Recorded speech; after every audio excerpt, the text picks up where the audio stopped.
Episode 235 ओलोडो के हाल चाल। अगर आपने इससे पहले का एपिसोड नहीं देखा है तो उसे आप देख सकते हो, उसकी लिंक इसी वीडियो के डिस्क्रिप्शन में है। तो बिना किसी देरी की वीडियो को शुरू करते हैं। तो जैसे कि आपने पिछले एपिसोड में देखा कि याओ क्लैन में सेकंड नंबर की फ्लेम आ जाती है, ब्लैक ड्रोबोरिंग फ्लेम, जिस वजह से वो याओ क्लैन का लीडर याओदान चलता है तो वो यहाँ पर अपनी याओ क्लैन का सबसे पावरफुल फॉर्मेशन बनाने लगता है। और अब जैसे याओ क्लैन का लीडर ये फॉर्मेशन बनाना शुरू करता है तो मास्टर याओ चलते हैं तो इस फॉर्मेशन के बारे में हमारी जान को बताने लगते हैं कि ऐसा वैसा जेबो और अब आगे। अब इतने में हमें हुन हुजी को बताया जाता है, जो कि याओ क्लैन के लीडर को ये फॉर्मेशन बनाते हुए दिख रहा होता है। वो समझ जाता है कि ये याओ क्लैन का जो फॉर्मेशन है ना, ये सी कबीला और लिंग कबीला दोनों से भी ज्यादा पावरफुल है, इसलिए उसकी तो औकात ही नहीं है इस फॉर्मेशन को तोड़ने की। इसलिए अब यहाँ पर हुन हुजी चलता है तो तुरंत अपने पीछे जो सेकंड नंबर की फ्लेम खड़ी हुई थी ना हुन हुजी के पीछे, उसकी ओर देखता है और वहाँ पर सबसे पहले तो ये ब्लैक डोबोरिंग फ्लेम को ग्रीट करता है कि सर मैं इस फॉर्मेशन को नहीं तोड़ सकता, इसलिए आपको इस फॉर्मेशन को तोड़ना होगा। अब जैसे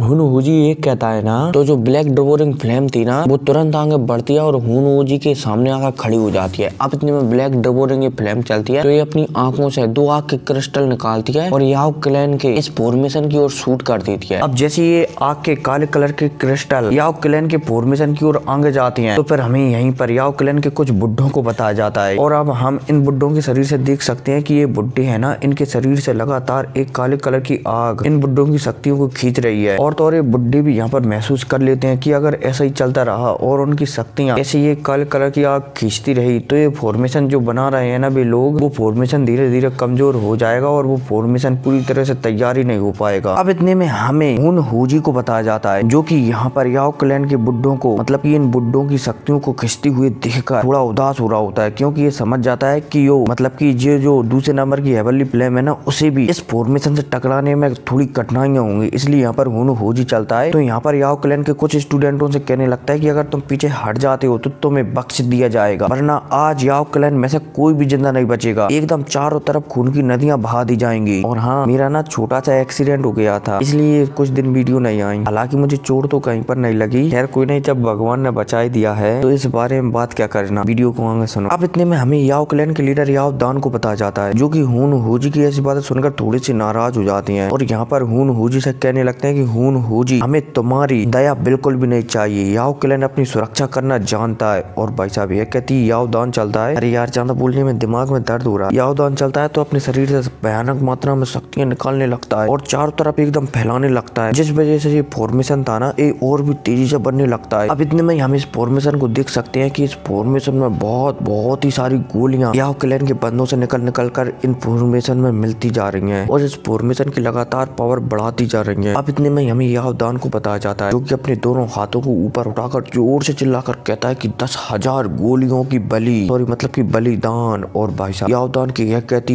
यहाँ पर जो याओ क्लैन का फॉर्मेशन था ना वो जोर जोर से घूमने लगता है और उसमें गोलियों की मतलब की गोलियां मिलने लगती है। अब इतने में यहाँ पर याओ क्लैन का लीडर चलता है तो यहाँ पर जोर से चिल्लाकर कहता है कि सॉरी मतलब की पूर्वज हाजिर हो, मतलब की कृपया पूर्वज हमें बचाने के लिए आ जाए, मतलब कि कुछ भी कह देता है यहाँ पर, ठीक है। और भाई साहब याओदान की यह कहती ये जो फॉर्मेशन था ना इससे एक परछाई बनने लगती है और तो और जैसी जैसी ये परछाई बनती जा रही थी ना वैसा ही वैसा आस पीस में जो पहाड़ थे ना, बड़ी बड़ी जड़ी बूटियों के पहाड़ थे, वो भी पीले पड़ते जा रहे थे, बोला जाए तो सूखते जा रहे थे। अब इतने में हमें इस फॉर्मेशन को बताया जाता है जिससे लगातार एक बुढ़ा प्रकट होता जा रहा था, बोला जाए तो एक अदृश्य बुढ़ा प्रकट होता जा रहा था। अब जैसे यहाँ पर इस फॉर्मेशन में बुढ़ा आता है ना तो हमें याओ क्लैन के बाकी मेंबरों को बताया जाता है, जिनके शरीर में जो आत्मा थी ना वो इस बुड्ढे के आते ही यहाँ पर कांपने लगी थी। यहाँ पर याओ क्लैन के बड़े बड़े बोला जाए तो अधिकतर लोग समझ जाते हैं कि उनकी आत्मा क्यों कांप रही है, क्योंकि यहाँ पर इस फॉर्मेशन से जो बंदा आया है ना उनकी ब्लड लाइन का संबंध इससे है, इसलिए शायद उनकी ये आत्मा कांप रही है इस बुड्ढे के यहाँ पर आने के कारण। अब इतने में हमारे जान को भी बताया जाता है, जो कि इस बुड्ढे को घूर घूर कर देख रहा होता है। हमारे जान समझ जाता है कि ये बुड्ढा बहुत ही ज्यादा पावरफुल है, भले ही ये बुड्ढा यहाँ पर नहीं आया है, बोला जाए तो भले ही ये बुड्ढा मतलब कि इस बुड्ढे का एक क्रिस्टल यहाँ पर है, आत्मा का एक छोटा सा अंश यहाँ पर है, लेकिन यह आत्मा का अंश भी बहुत ही ज्यादा पावरफुल है। और तो और अब इतने में हमें मास्टर याओ को भी बताया जाता है, जिनकी आंखों में हल्की सी नमी आ गई थी, क्योंकि वो अपने इस पूर्वज को देखकर बहुत ही ज्यादा भावुक हो गए थे। अब इतने में हमें हुन हुजी को भी बताया जाता है, जो कि इस बुड्ढे को देख रहा होता है। वो समझ जाता है कि लिंग क्लैन और सिक क्लैन का निपटना उनके लिए जितना आसान था ना उतना आसान याओ क्लैन से निपटना नहीं होगा। हालांकि यहाँ पर फिर हुन हुजी ये सोचने के बाद मुस्कुराने लगता है कि चाहे कुछ भी हो जाए जाए। अंत में परिणाम तो एक ही होने वाला है और वो है याओ क्लैन को मिट्टी में मिला देना, बोला जाए तो उनका सफाया कर देना। अब इतने में हमें इस सेकंड नंबर की फ्लेम को बताया जाता है जो कि इस बुड्ढे की ओर देख रही होती है, जो यहाँ पर अभी अभी याओ क्लैन के फॉर्मेशन की वजह से प्रकट हुआ है। यहाँ पर एक दूसरे नंबर की फ्लेम को सोच रही होती है। उसे ऐसा लग रहा होता है कि जो